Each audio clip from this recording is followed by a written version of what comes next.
ஆண்டவராக இயேசு கிறிஸ்து நாம மகிமைப்படுவதாக. இந்நாளில் கூட தேவனுடைய வார்த்தையை கேட்கிற அருமையான தேவனுடைய பிள்ளைகளுக்கு ஆண்டவராக இயேசு கிறிஸ்துவின் நாமத்தினாலே வாழ்த்துகிறோம். விசேஷமாக ஏசாயா 41:10 வாசிக்கிறோம். உன்னை பலப்படுத்தி உனக்கு சகாயம் பண்ணுவேன் என்ற வசனத்தின்படி இந்த மாதம் கொடுத்த வாக்குத்தத்த வசனம். நம்ம ஆண்டவராக இயேசு கிறிஸ்து நாம் தேவனுடைய பிள்ளைகளாக இருக்கிற பண்ணால தேவன் நம்மை பலப்படுத்தி நமக்கு சகாயம் பண்ணுகிறவர். அந்த வசனத்தில் வாசிக்கும் பொழுது இப்படியாய் பார்க்கிறோம். பயப்படாதே, நான் உன்னோடு இருக்கிறேன், திகையாதே, நான் உன் தேவன், உன்னை பலப்படுத்தி உனக்கு சகாயம் பண்ணுவேன், என் நீதியின் வலகரத்தினால் உன்னை தாங்குவேன் என்று ஆண்டவர் வாக்கு பண்ணியிருக்கிறார். இந்த மாதத்தில் ஆண்டவர் நம்ம எந்தெந்த காரியத்தில் நமக்கு கர்த்தருடைய பலன் நமக்கு தேவையாக இருக்கோ அந்த காரியத்தில் ஆண்டவர் நம்மை பலப்படுத்தி நம்மை சகாயம் பண்ணுவதற்கு அவர் உண்மை உள்ளவராக இருக்கிறார். வேதத்தில் வாசிக்கிறோம். ஆண்டவர் சொல்கிறார்ல, நான் உன்னை என்ன செய்வேன், உன்னை தாங்குவேன் பண்ணு சொல்லியிருக்கிறாரு. நான் உன்னை பலப்படுத்தி சகாயம் பண்ணுவேன், நான் உன் தேவன், நான் உன்னோடு இருக்கிறேன், நான் உன்னை பலப்படுத்தி உன்னை என்ன செய்வேன், சகாயம் பண்ணுவேன்னு சொல்லியிருக்கிறார். அதே போல் நம்ம வியாதி பிரச்சனை எந்த வியாதியாக இருந்தாலும் அந்த வியாதியை சுகமாக்கி நம்ம இந்த உலகத்தில் ஆண்டவருக்காக வாழ வைக்கிறதற்கு அவர் உண்மை உள்ள தேவனாக இருக்கிறார். வேதத்தில் வாசிக்கிறோம். யோவான் 5:2 வாசிக்கும், 2-10 வரைக்கும் வாசிக்கும் பொழுது ஒரு 38 வருஷமாக திமிர்வாதமாய் நடக்க முடியாமல் இருந்த ஒரு உடவனை பற்றி பார்க்குறோம். அந்த பெதஸ்தா குளத்தை இல்லையில் அந்த கொண்டு போய் வச்சிருக்கிறாங்க. பெதஸ்தா குளத்தை அன்றையில் தேவதூதர்கள் தினமும் குளத்தை கலக்கும்போது யார் இறங்குறாங்களோ அவங்க சுகம் அடைவாங்க. அந்த அந்த அந்த 38 வருஷமாக படுக்கையில் இருந்த அந்த திமிர்வாதக்காரனை யாரும் குளத்தில் கொண்டு போய் இறக்கி விடுறதுக்கு ஆள் இல்லை. இயேசு கிறிஸ்து வரும்பொழுது அவன் சொல்கிறான், ஆண்டவரே, நான் இறங்கி சுகமாகன்னு நினைக்கிறேன், ஆனால் என்னை கொண்டு போய் விடுறதுக்கு ஹெல்ப் பண்ணுறதுக்கு ஆள் இல்லை அப்படின்னு சொல்லும் பொழுது ஆண்டவர் என்ன செஞ்சார், அவனை பலப்படுத்தி அவனை சுகமாக்கி அவனை வாழ வைத்தார். அதே போல் நம்ம வாழ்க்கையிலும் நினைக்கலாம், இந்த வியாதியிலிருந்து, இந்த கேன்சர்லேருந்து, இந்த கட்டியிலிருந்து, இந்த கால் வலி, கை வலி, சுகர்லேருந்து, ப்ரெஷர்லேருந்து, கிட்னி பிரச்சனையிலிருந்து யார் நம்மை விடுவிக்கக்கூடும் அப்படின்னு நீங்கள் யோசிக்கலாம். ஆண்டவர் சொல்கிறாரு, என் அருமையான என் பிள்ளையை, நான் உன்னை பலப்படுத்தி உன்னை சகாயம் பண்ணுவேன், உனக்கு சுகமாக்குவேன், உனக்கு விடுதலை தந்து உன்னை வாழ வைப்பேன் என்று ஆவியானவர் சொல்லுகிறார். ஆண்டுடைய வார்த்தையை விசுவாசித்து நீங்கள் ஏற்றுக்கொள்ளும் பொழுது அவர் நிச்சயமாய் உங்களை குணமாக்கி உங்களை இந்த உலகத்தில் வாழ வைப்பதற்கு அவர் உண்மை உள்ள தேவனாக இருக்கிறார். அது மாத்திரமல்ல, வேதத்தில் வாசிக்கிறோம். சங்கீதம் 29:1 வாசிக்கும்போது பலவான்களின் புத்திரரே அப்படின்னு பார்க்குறோம்.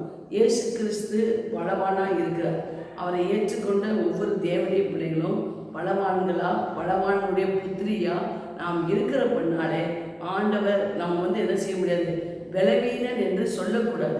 வேதத்தில் வாசிக்கிறோம், பலவீனன் தன்னை பலவான் என்று சொல்வானாக அப்படின்னு பார்க்குறோம். அப்போ ஒருவேளை சரீரத்தில் பலவீனங்கள் இருந்தாலும் நாம் என்ன செய்ய, என்னை பலப்படுத்துகிற கிறிஸ்துவினாலே எல்லாவற்றையும் செய்ய எனக்கு பலன் உண்டு. தாவீது சொல்கிறார், என் பலனாகிய கர்த்தாவே, நான் உண்மை அன்பு கூறுவேன் அப்படின்னு சொல்கிறார். கர்த்தர் தான் நமக்கு பலன், கர்த்தர் தான் நமக்கு அன்று நம்மை பலப்படுத்தி சகாயம் பண்ண முடியும். அதனால் பலவீனத்தை குறித்து என்ன செய்யக்கூடாது, பலவீனம் என்று சொல்லக்கூடாது. நான் கிறிஸ்துவுக்குள் பலவான், கர்த்தர் என்னை பலப்படுத்தி என்னை சகாயம் பண்ணுவார் அப்படின்னு சொல்லி என்ன செய்யணும், தேவனுடைய வார்த்தையை விசுவாசித்து நாம் அறிக்கை செய்யும் பொழுது தேவன் நமக்கு போதுமான பலத்தை கொடுத்து வாழ வைப்பதற்கு ஒரு உண்மை உள்ள தேவனாக இருக்கிறார். 3வது காரியம், யோவான் 14:10-11 வாசிக்கும் பொழுது யோசுவா 14ஆம் அதிகாரத்தில் 10-11 வாசிக்கும் பொழுது இப்படியாக வாசிக்கிறோம். யோசுவாவும் காலேபையும் ஆண்டவர் என்ன செய்கிறாரு, அந்த மோசேக்கு அடுத்தாப்புல அவங்க ஊழியத்தில் பயன்படுத்தும் பொழுது அப்போ காலேபு சொல்கிறாரு, 40 வயதில் இருந்த பலன் இப்போ 85 வயசுல எனக்கு இருக்கிறது, அதனால எனக்கு மலை நாட்டை தாரும், யுத்தத்துக்கு போக்குவரத்துமாக இருக்கு தாருன்னு கேட்குறாரு. அதுபோல் பாருங்க, நம்ம வாழ்க்கையிலும் வயசு ஒரு முக்கியம் கிடையாது. ஆண்டுடைய பார்வையில் 1000 நாள் 1 வருஷம் போல, ஒரு நாள் போல. நம்முடைய வாழ்க்கையில் வந்து என்ன செய்யணும்? வயசை பார்க்கக்கூடாது, தேவனுடைய வார்த்தையை பார்க்கணும். நீடித்த நாட்கள் அவனுடைய திருப்தி ஆக்குவேன்னு இருக்காரு. நம் நீடித்த வாழ்வது தான் தேவனுடைய சித்தம். அதனால் என்ன செய்யணும்? வாழ விரும்பணும். தேவனுக்காக, தேவனுடைய ராஜ்யத்துக்காக நம்ம என்ன செய்ய வேண்டும்? ஆண்டவருக்காக வாழணும். ஒரு காலேப்பின் தேவன், யோசுவாவின் தேவன் நம்முடைய தேவனாக இருக்கிறார். நம்மை பலப்படுத்தி நமக்கு சகாயம் பண்ணுவார். வேதத்தில் வாசிக்கிறோம், 105ஆம் சங்கீதத்தில் கழுகுக்கு ஒப்பான பலத்தோடு மீண்டும் உங்களை வாழ வைப்பார். அருமையான தேவனுடைய பிள்ளைகளை, தேவன் நம்மை பலப்படுத்தி நம்மை நிச்சயமாய் நம்மை வாழ வைப்பதற்கு உண்மை உள்ள தேவனாக இருக்கிறார்.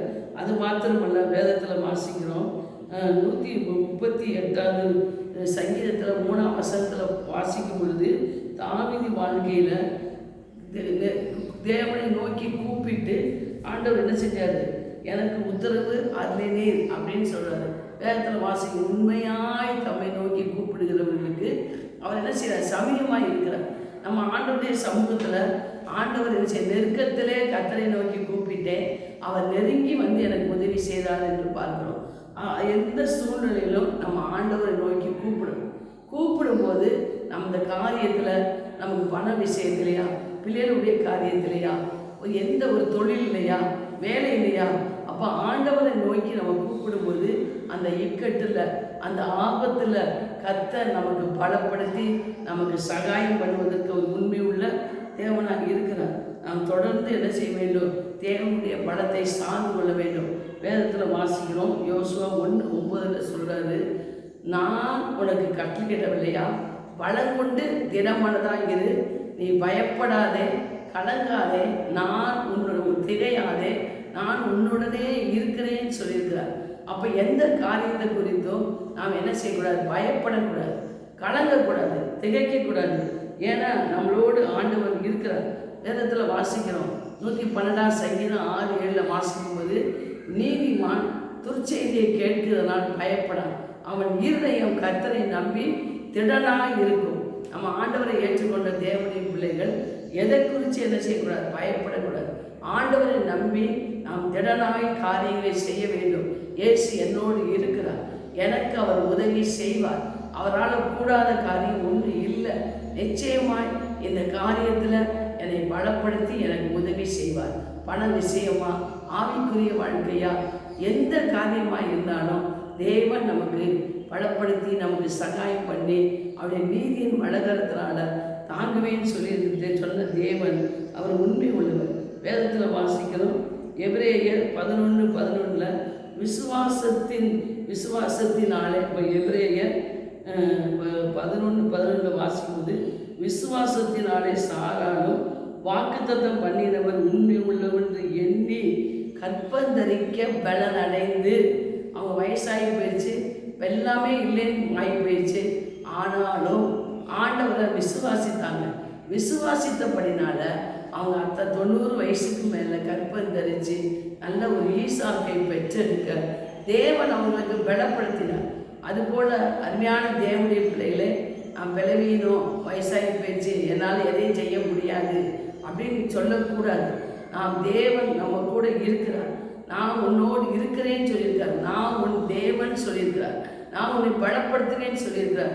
நம்ம பலவீனமான நேரங்களிலும் கர்த்தர் என் பலன், கர்த்தர் என் கோட்டை. தாவீது அதான் சொல்றார், கர்த்தர் என் பலனாயி, என் பலன், என் கோட்டை, என் அடைக்கலம், என் துருகம் என்று என்ன செஞ்சிருக்காரு? சொல்லியிருக்கிறார். அது போல நாமும் சாதாரணமாய் போல விசுவாசித்து எதையும் செய்யக்கூடிய பலன் உடையவர்களாய், ஆற்றல் உடையவர்களாய், ஆண்டுடைய நாமத்தினால நாம் ஜெயித்து வாழ தேவன் நமக்கு விரும்புகிறார். எபிரேயர் 11:34 வாசிக்கிறோம், நாம் பலவீனத்திலே அவர்கள் என்ன செஞ்சாங்க? பலன் அடைந்தார்கள், யுத்தத்தில் வல்லவர்களானார்கள். அது மாத்திரமல்ல, வேதத்தில் வாசிக்கிறோம், அப்போஸ்தலர் 1:8 பரிசுத்த ஆவி வரும்போது நீங்கள் பலன் அடைந்து எருசலேமிலும் யூதேயாவிலும் சமாரியாவிலும் பூமியின் கடைசி பரியந்தம் எனக்கு சாட்சிகளாக இருப்பீர்கள்.